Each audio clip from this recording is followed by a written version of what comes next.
Olá pessoal, tudo bem? Eu me chamo Fradique Júnior e hoje no canal nós vamos abordar um tema que está sendo muito corriqueiro, aí, muito abordado nos dias de hoje. Vocês podem ver nos noticiários aí, que é a constitucionalidade, a alteração do nome das guardas municipais, das guardas civis municipais para Polícia Municipal Ostensiva ou Polícia Ostensiva Municipal, seja validada, seja alterada e que essa alteração seja feita o mais rápido possível pelas guardas municipais. Com essa alteração, há um questionamento sobre a constitucionalidade dessa alteração, desse nome, que não consta na Constituição Federal o termo Polícia Municipal, mas sim Guardas Civis Municipais.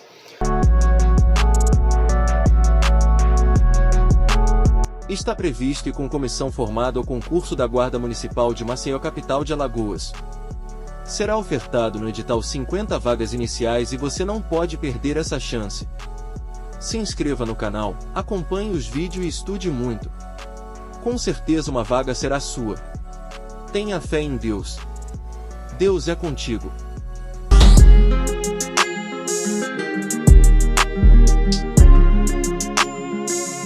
Por que está essa polêmica? Porque houve recentemente a alteração, da forma por meio do STF, em um julgamento onde se ampliou a competência, ou seja, as atribuições das guardas civis municipais, para que elas venham a exercer o seu papel, também fazendo a abordagem ostensiva a suspeitos em via pública e faça o serviço policial de forma completa, como exerce a polícia militar, fazendo abordagens em via pública. Isso vem, com essa decisão, trouxe uma validade jurídica aos atos, à atuação das guardas civis municipais, em fazer essas abordagens, em fazer uma atuação mais voltada para o policiamento ostensivo, e não só aquela previsão constitucional básica de guarda dos bens públicos municipais. Então, com essa ampliação, os prefeitos e algumas câmaras municipais estão naquela correria elaborando algumas leis para alterar o nome das suas guardas civis municipais para Polícia Ostensiva Municipal ou Polícia Municipal Ostensiva, a depender aí do estado, do município, eles estão alterando. Recentemente, o mais rápido que alterou foi o estado de São Paulo, e aí onde surge a polêmica da constitucionalidade ou não dessa alteração, mais uma vez, aí entra mais uma vez no âmbito jurídico essa questão das guardas municipais. Aí primeiro se questionou essa atuação e agora vem, no primeiro momento, esse questionamento sobre a alteração do nome, a nomenclatura. E aí está se buscando aí colocar em prática esse novo papel das guardas civis municipais. Que todos sabem que no Brasil, em São Paulo, a Guarda Civil Municipal, a Guarda Metropolitana, que eles chamam lá, já atua bastante de forma ostensiva. Diferente dos outros estados que ainda estão, dos outros municípios que ainda estão adaptando e tentando atuar dessa forma, como vem atuando já a Guarda Civil de São Paulo, agora a Polícia Ostensiva Municipal. E por que isso? Isso está no âmbito da Constituição, nos temas de direito constitucional ligado ao controle de constitucionalidade. O controle de constitucionalidade que nós vamos ver aqui, eu vou abordar de forma bem resumida para vocês, mas vocês vão conseguir entender, nesses poucos minutos aqui do vídeo, que vai dar para esclarecer um pouco sobre essa discussão, o porquê dessa discussão. No âmbito jurídico, no popular, o pessoal entende o quê? Que não, vai ser legal, tem que ser Polícia Ostensiva Municipal, já que teve alteração. Mas no âmbito jurídico das leis, tem uma barreira que é o quê? É o momento, a competência para se alterar, para se praticar esse ato administrativo de alteração do nome. Porque esse nome, GCM, que é Guarda Civil Municipal, está onde? Na Constituição Federal. Vamos lá. Vou explicar de forma bem branda, já com essa introdução que eu dei para vocês aí, sobre essa polêmica. Agora vamos entrar no tema controle de constitucionalidade. Vamos lá. O controle de constitucionalidade nada mais é o quê? um mecanismo de segurança e de proteção da Constituição e das leis, que traz segurança jurídica também, né, para todos e para todas as normas. Assim que é verificado o quê? Um comportamento, né, das normas e na edição das normas, se essas normas são compatíveis com a Constituição Federal. Câmara, Assembleia, Câmara dos Deputados, se eu vou redigir uma norma, eu tenho que observar o quê? Parâmetros, para ver se essa norma, essa nova lei, ela vai estar de acordo com os objetivos, com o que se prescreve na Constituição Federal, que é uma norma superior. Na hierarquia das normas, nós temos esse detalhe que deve ser observado. A Constituição Federal, né, vem primeiro, e depois nós temos normas inferiores. E aí nós temos também as emendas constitucionais. E aí já entendido que a Constituição Federal está no topo, e em seguida seguem as outras leis, que são as normas infraconstitucionais, para se buscar o quê? Um controle da Constituição, um controle constitucional. Então, verificando que a norma é compatível com os objetivos, com a Constituição Federal, ela está ali obedecendo todas as regras já previstas na Constituição Federal, ela vai o quê? Em seguida, vai se observar se ela segue também os parâmetros do bloco constitucional. Ou seja, hoje em dia é detalhado e é mais específico se buscar o bloco de constitucionalidade, um termo que se utiliza muito em decisões judiciais, que é o quê? É você observar se a nova lei, a nova legislação ou o ato praticado pelo gestor, ele está o quê? Dentro dos parâmetros das decisões do STF e seguindo os entendimentos do STF, né? E também se ele está observando as normas constitucionais. Então, seguindo a Constituição, as decisões do STF, seguindo um padrão, né, de decisão, se vem sendo observadas as normas formalmente constitucionais, que são as outras leis, e observando todo esse conjunto, se ela não conflitar, se a lei nova não conflitar com isso, vai se observar que ela está dentro do bloco de constitucionalidade. Ela está andando ali de mãos dadas com a Constituição Federal e com as outras normas, com as decisões do Tribunal Superior Federal, do Supremo Tribunal Federal, que é o STF. Então, isso é que se busca com o controle de constitucionalidade.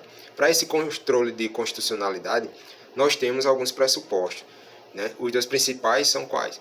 É que deve se observar a supremacia da Constituição Federal. Então, ela está em um nível superior às outras normas. Todas as normas, as leis infraconstitucionais e as demais leis que seguem no nosso ordenamento jurídico brasileiro devem observar a Constituição. Então, todas elas devem olhar para ela como um parâmetro e observar o quê? Os seus objetivos, né? Com a Constituição Federal, os seus princípios constitucionais. Então, deve-se observar essa supremacia e que ela traz ali a regra básica para todas as legislações e regras. Também deve-se observar o quê? O outro parâmetro. Primeiro é a supremacia da Constituição. O segundo é a rigidez constitucional. A rigidez constitucional, Júnior? A rigidez constitucional. A rigidez constitucional vai dizer o quê? Que essa legislação, essa Constituição Federal, não pode ser alterada de qualquer forma.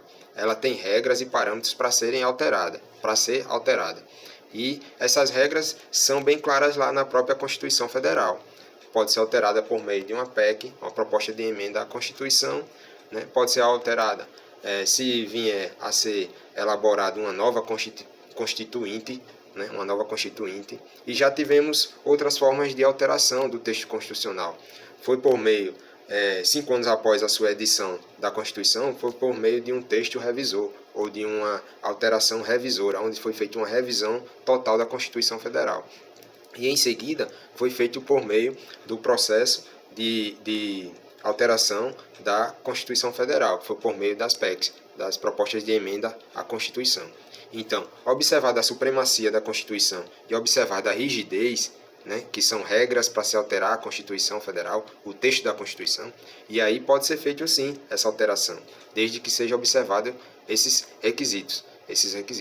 Em seguida, nós podemos observar que existem sistemas de controle, e aí a doutrina traz, que são os estudiosos, né, a legislação, toda a literatura que trata de textos do tema controle de constitucionalidade, ele traz a parte que é um sistema de controle norte-americano e um sistema de controle austríaco. No sistema de controle norte-americano, ele é mais incidente, no caso concreto, e difuso, né? E também traz a declaração de nulidade. Já no controle, no sistema austríaco, ele é de forma mais principal, ou seja, esse controle é feito de forma abstrato e concentrado, e busca-se a anulabilidade da decisão judicial, né? Então, um controle de constitucionalidade concentrado está o quê? Ele é voltado, como ele se procede? Ele procede por meio já das regras constitucionais e por meio de ações que são o quê? Já próprias, já previstas na nossa legislação, na nossa Constituição Federal, que ali servem para, diante dos tribunais superiores, para exercer esse papel de controle, né, de constitucionalidade. Por isso que ele é concentrado. Eles são ações específicas para se concentrar lá nos tribunais superiores, que vai ser feito esse controle de constitucionalidade de forma concentrada, ali no tribunal específico, no tribunal superior específico. E aí vai ser utilizado o quê? Ações de controle de constitucionalidade, com a ação declaratória de constitucionalidade, né? A ação declaratória de inconstitucionalidade por omissão, né? E a ação declaratória de constitucionalidade. Então temos ações que são específicas para o tema, que são impetradas no Supremo Tribunal Federal, para se buscar essas declarações, tanto de inconstitucionalidade ou de constitucionalidade. Então, essa forma é o controle concentrado. O controle abstrato, ele vai buscar uma decisão, uma declaração de constitucionalidade dentro do caso concreto. Está em lá o processo. E aí, visto que naquele processo, no andamento, o tema entrou em um viés constitucional, e aí é preciso, dentro daquele processo, declarar a constitucionalidade ou a inconstitucionalidade do ato. E aí vai se buscar essa declaração dentro de uma forma abstrata, dentro de um processo, dentro de um caso concreto. E aí vai se buscar essa declaração de constitucionalidade ou declaração de inconstitucionalidade. Vai ser declarada ali no processo. Então esse é o modelo austríaco que mais se adequa às formas do controle aqui do Brasil, da legislação brasileira. Então, entendido que o que é o controle de constitucionalidade, que é se buscar que as legislações e todas as normas sejam compatíveis com a Constituição Federal, que está em um nível superior de hierarquia das leis, e que hoje em dia se busca que essas decisões e as leis devem se observar se ela é constitucional. E além disso, que é um plus, é buscar saber se ela está dentro do parâmetro de um bloco de constitucionalidade. E aí vai se buscar de forma tranquila aí essa declaração de inconstitucionalidade ou essa declaração de constitucionalidade por omissão. Vai se buscar dessa forma. Aí, visto isso, nós vamos dando continuidade e dizer que a declaração de inconstitucionalidade, muito se questionou já sobre a natureza dessa declaração. Quando é declarada a inconstitucionalidade de uma norma, que natureza tem essa inconstitucionalidade? Então, já questionado isso, o STF respondeu que essa declaração de inconstitucionalidade, ela tem natureza de nulidade. Se tem natureza de nulidade, segundo o STF, ela cai na esfera da não convalidação, né, do ato. O ato não pode ser convalidado, o ato pode ser cancelado de ofício, o ato pode ter a decisão declarada a sua inconstitucionalidade, o ato pode não ter os seus efeitos reconhecidos. Então, ela cai no campo da nulidade. Nós temos um ato, e esse ato ele tem degraus de avanço. No primeiro degrau, nós entendemos que, vamos dizer que seja o primeiro degrau, ele está na base. A base é o degrau da existência. Quando o ato existe, mas você quer cancelar esse ato, nós falamos em revogação. Quando é no segundo degrau, aí já um nível mais acima, você vai avaliar vai observar se o ato é válido. Quando o ato é válido, aí você vai ver se esse ato, mesmo sendo válido, ele é constitucional ou inconstitucional. Aí, se declarada a inconstitucionalidade, esse ato vai perder a sua validade. Então, o ato ou uma lei que é publicada, ela pode existir. Ela vai se verificar se ela é válida. Ela pode até ser válida. E vai se verificar no último degrau se ela vai ter eficácia, se ela vai surtir efeito, né? Vai ter eficácia. E aí, se declarada a inconstitucionalidade, ela perde a validade, aí ela não vai ter mais efeito. Então é isso que vai acontecer se for declarada a inconstitucionalidade desse ato que alterou o nome da GCM para Polícia Ostensiva Municipal. Se declarado a sua inconstitucionalidade, o que é que vai acontecer? Vai perder a validade, vai ter que voltar ao nome originário que consta lá na Constituição Federal, que é GCM, vai ter que ser adesivado novamente às viaturas. Então é isso que está se discutindo, né, nessa questão da constitucionalidade ou não, da alteração do nome de GCM para Polícia Municipal Ostensiva. E dando continuidade melhor, para esclarecer melhor o tema de controle de constitucionalidade, nós temos ainda que as espécies de inconstitucionalidade, você vai observar, né, que podemos ter uma inconstitucionalidade formal, podemos ter uma inconstitucionalidade material e podemos ter uma inconstitucionalidade por omissão, por ação. Então, a formal, a inconstitucionalidade formal, ou chamada também nomodinâmica pela doutrina, ela é a violação do procedimento ou da competência. Então, a inconstitucionalidade formal é a violação do procedimento ou da competência. Então, o prefeito praticou um ato que ele não era competente para praticar. Então, ele praticou uma inconstitucionalidade formal, porque ele feriu a competência. Entendeu? Já a inconstitucionalidade material, ela diz respeito à violação no ato do seu conteúdo, a matéria, né? Por exemplo, o prefeito tratou direito penal. E se ele tratou de direito penal, ele vai ferir a competência privativa da União. E aí ele feriu a competência e também ele tratou de matéria que compete só à União. Então o ato em seu conteúdo pode ter uma violação material também, que é em relação ao tema tratado. Ele tratou sobre armas nucleares, o tema sobre armas nucleares, mas aí armas nucleares é de competência da União, né? Então o prefeito não pode tratar sobre esse tema. Então é uma inconstitucionalidade material, né? Um exemplo fácil que eu estou dando para vocês.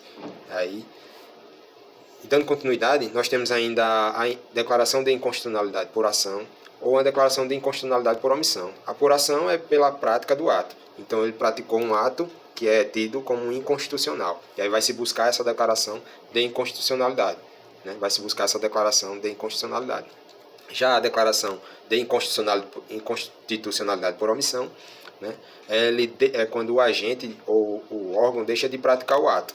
Então, deixou de praticar o ato, vai se buscar essa declaração de inconstitucionalidade por omissão. Um exemplo é o deixar de fazer de forma normativa, né? Deixou de publicar a lei, deixou de praticar o ato, e aí vai ter essa inconstitucionalidade por omissão. Um exemplo que nós tivemos, né, na nossa legislação, no nosso ordenamento jurídico, nas decisões do STF, é a questão dos presídios, que foi se analisado, formada uma comissão, e que os presídios à época estavam em situação de calamidade.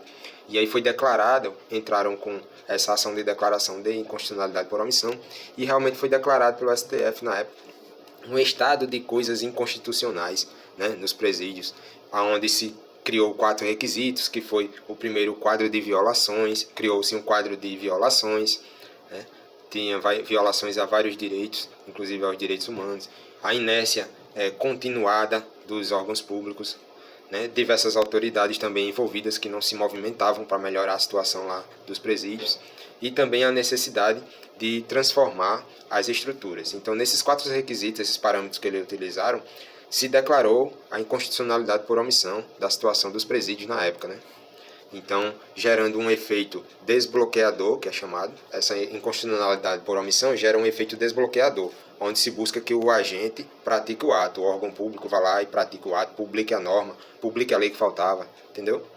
Agora, dando continuidade, nós entendemos também que vocês devem observar as modalidades do controle constitucional. Nós temos uma modalidade na legislação brasileira de um controle político, que é exercido por meio do executivo, por meio da parte legislativa. Nós temos também um controle judicial, que é exercido pelo Poder Judiciário.